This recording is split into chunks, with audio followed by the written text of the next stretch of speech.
All right, so we have 3 objectives, which just means there are 3 subsections here in section 1.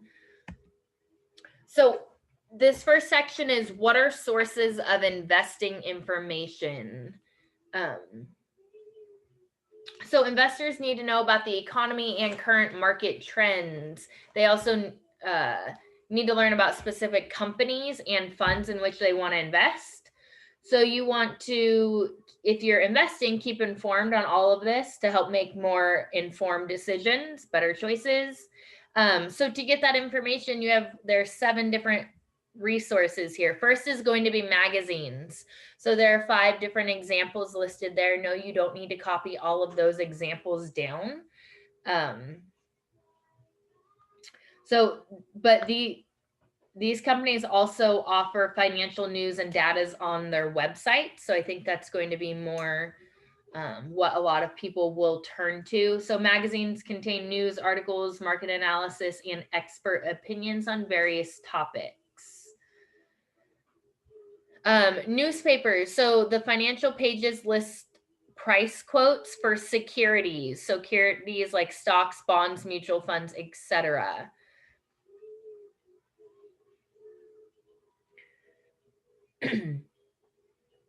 There may be also commentary and other news articles in newspapers. So the financial pages helps you keep track of the financial market. So Wall Street Journal and Barron's are options. So the Wall Street Journal is a daily newspaper, and then Barron's is a weekly newspaper. There are investor services and newsletters like Motley Fool, Value Line, Standard & Poor's. Remember, that's like S&P 500. Hold on, please, Forrest. No, not right now.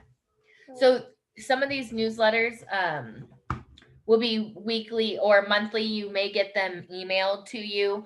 Some of them will cost to get them. Not everything is available for free. So keep that in mind. And then, excuse me, company reports. So companies have a company. So the definition of an annual report is a company's report to shareholders about the financial position of the company. So the SEC, SEC, requires all companies that sell stock to the public to file an annual report. There.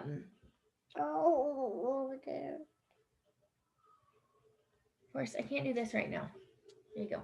So the annual report is going to have their profits or losses for the year and their prospects for the future. It also will talk about the stocks and the dividends that they've offered.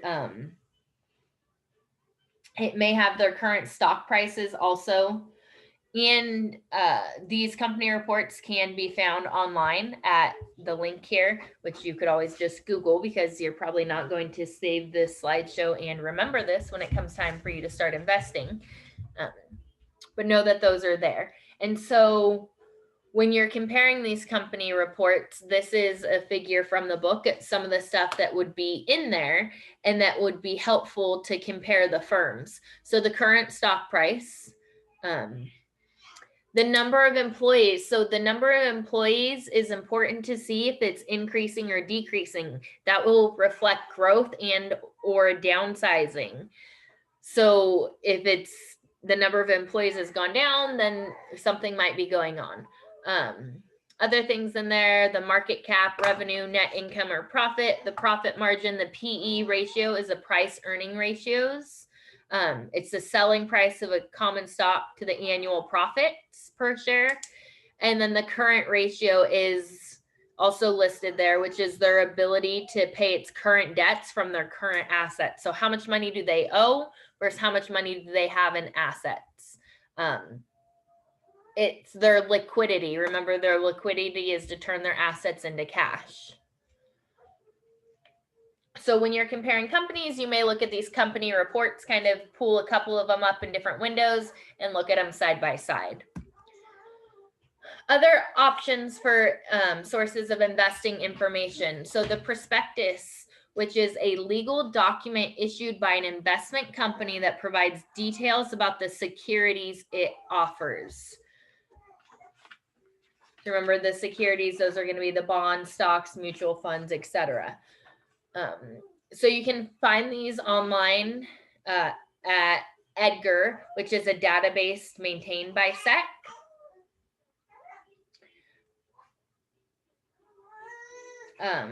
The prospectus will also have the objectives for these companies and their financial statements.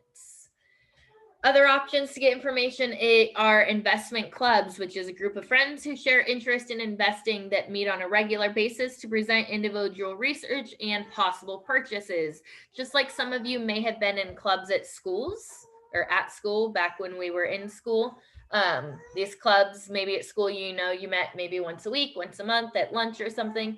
Same idea here. Some adults get together and they talk about their different investments and what they've been looking into. And last, but certainly not least, for finding information, give her a pacifier, please. Oh, it's right here. Is the internet, which I know is going to be your guys' go-to. You're just going to want to be careful and make sure you're finding accurate information.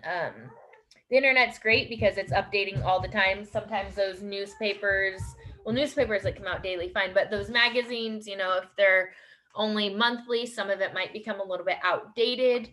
Things can happen quick. But again, we know the internet has a lot of inaccurate information on it as well. So you just want to be careful. And these are some well-known sites. And it kind of tells you, so there's Bloomberg, CNN Money, Kiplinger, Morningstar, Reuters. We may take a day to kind of go look at these. I haven't decided yet. But hopefully just by seeing these names, and I've said them, maybe when you start doing your research, when you want to look into investing, one of these might pop up and it might ring a bell for you. 1 second. Did you give her a pacifier? Yeah. She didn't want it. Okay.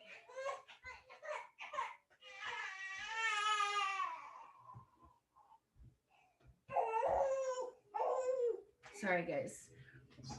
Okay.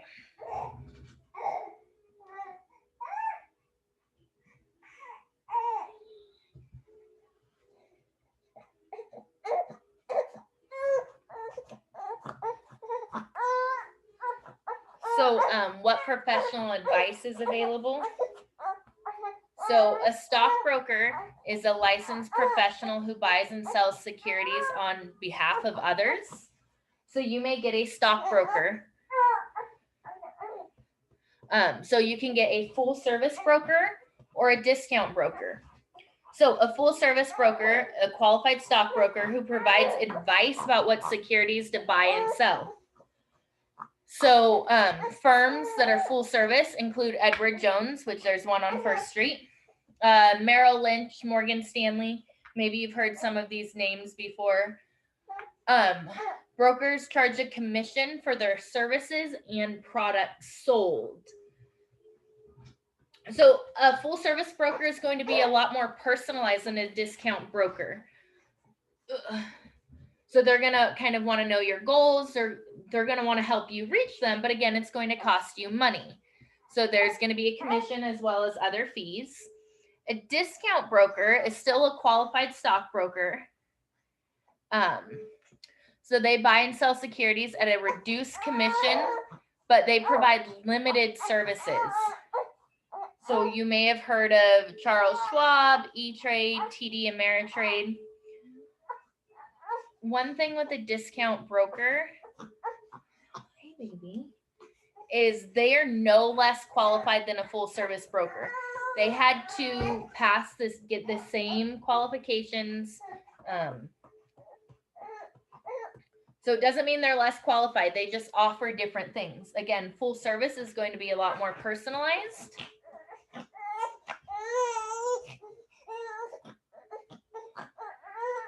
but both of them are going to have a commission with them that you're going to have to pay.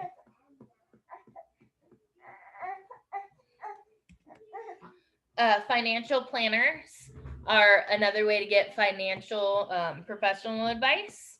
So a CFP is certified financial planner. So they've completed the educational requirements and passport exams. They usually get a fee for their consulting services. So these are going to, and they may get, commission based on the products they sell you. So if they get you to buy stocks, then they may get a commission off of that.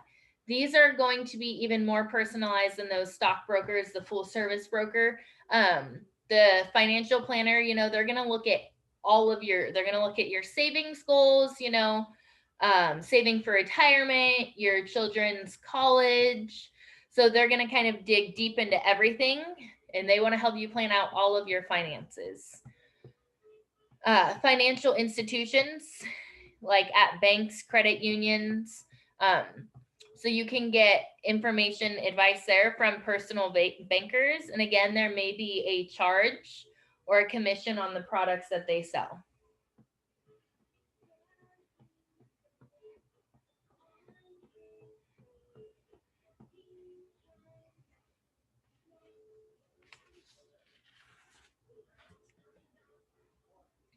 So, and then the last kind of part here is how are these financial markets structured? So there's the primary market, which is the financial market in which new issues of securities are sold. So that's when they're being sold by the company directly. So an initial public offering, an IPO, is a company's first sell of its stock to the public. So they're usually done by small companies seeking money to grow their business. So I think the week before we went to break, Airbnb and DoorDash both had their IPO. So they both went public for the first time, meaning anyone could buy them. And when I say anyone, it doesn't always mean anyone. Sometimes small investors don't have the option to get in on those. In that primary market. The secondary market is the financial market in which previously issued securities are bought and sold. The buyer is trading with an investor who already owns the stock. So that's what you see in like the New York Stock Exchange, which we're going to talk about in a minute on the next slide. So primary market's coming straight from the company the first time it's being offered. Secondary market, meaning someone's already bought it, and then they're trading them there on that secondary market.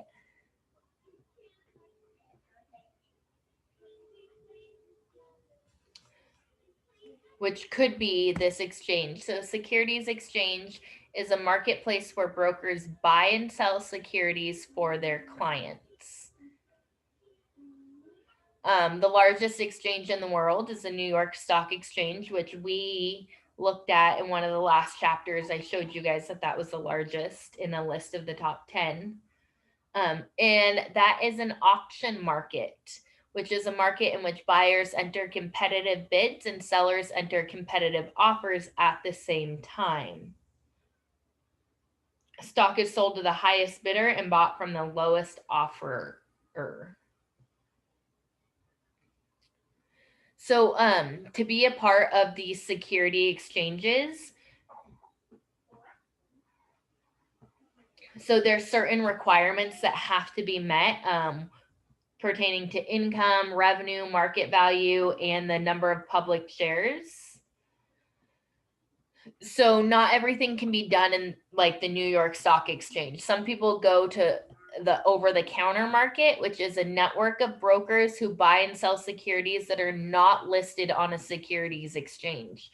So if they're not listed and available on the New York Stock Exchange, they might be over the counter.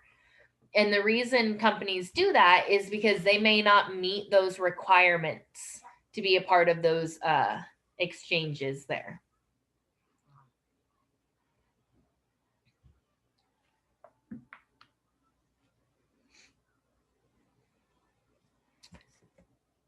And then there's direct investing. So that is buying securities directly from a corporation or from the government, which you do if you're buying like a US savings bond.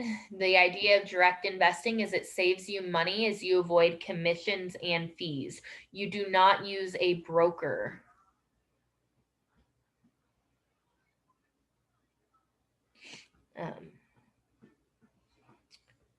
And you may be able to get lower prices again because you don't have all those extra fees. When you buy direct, you make the decisions about the items to buy and sell and the timing of the trades. And we'll, on the next slide, we'll look at a spreadsheet that would help you if you were doing direct investing. And then reinvesting, it's when investors forego a cash dividend to receive more shares of stock. So your money grows faster and larger. So again, instead of getting cash from the company, you are taking the option to reinvest in that same company with either a stock dividend or a stock split. So a stock dividend is a dividend paid in the form of new shares of stock. So the example here is if it were a 10% stock dividend, you would get 10 new shares for every 100 shares you own. And by having more shares, you're growing more wealth. So again, instead of the cash dividend, you could take a stock dividend, which it would be pre-set up the percentage. So if it were 10% and you own 100 shares, you would get 10 new shares and no extra cost to you. That's how they're paying you. The other option is the stock split, which is the issuance of more stock to current shareholders in some proportion to the stock they already own. So a 2-for-1 split would give you twice as many shares or half the price each. So for example, say you own 100 shares of stock at $50 per share. After a 2-to-1 split, you would own 200 shares at 25 per share. So your number of shares increases by the same multiple that the value decreases, that par value.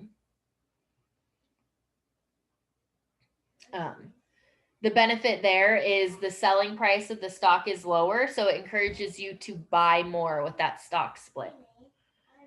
And as you buy more for the company, the share price often rises, which makes the company more valuable. So it kind of is a win-win in some situations if it goes well. So both these stock dividends, stock split, you are doing it reinvesting through that company, so you don't have any extra fees or cost associated with it. And it's not taxable income. So if you took cash dividends, you're going to have to pay taxes on that. If you reinvest it right away with one of these options and don't get the cash, one of these stock options, then you don't have the taxes. And then this is the direct investing record. So remember, direct investing is when you're not using any broker, you're buying securities directly from the corporation. So this is a record. So they say like on December 2nd and March 30th. So the number of shares, the price paid per share, I'm looking at lines 4 and 5. Lines 8 through 19 show you the price on that certain day. All of them are the first of the month except for line 8. So you can see that it's going up just a little bit each month until it hits line 17. So October 1st and November 1st. December 1st, it went down a little bit. So at the bottom is the average, the highest price, and the lowest price. So direct investing, if it's something that you're interested in, so you're not using a broker, you're not paying fees, you're going to want to keep track, keep good data. You're going to have to do a lot more of your own research, which some of you might look at this and it might make sense. And you're like, yeah, I could do that. And some of you might look at this and think that this looks awful, even though you're interested in investing. And then maybe for you, you either want to learn how to do this or realize that you're willing to pay somebody else to do it for you because this is not kind of your thing. Direct investing isn't for everybody. Again, you have to do a lot of your own research, which you should be doing some anyways, but you can also pay people to do that for you. That is our last slide for today.